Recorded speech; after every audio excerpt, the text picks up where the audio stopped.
Ну что, друзья, вот вам и дальнобой, блин, вот вам и Китай.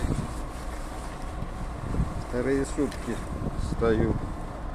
Уже двое суток практически. В Забайкальске. Тут полная жопа.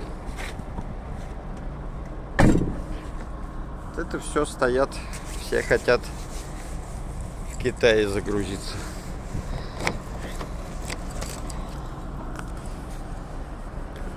Сами понимаете.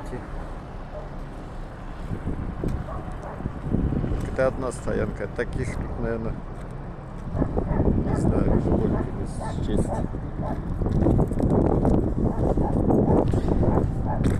Тут рядышком кафе.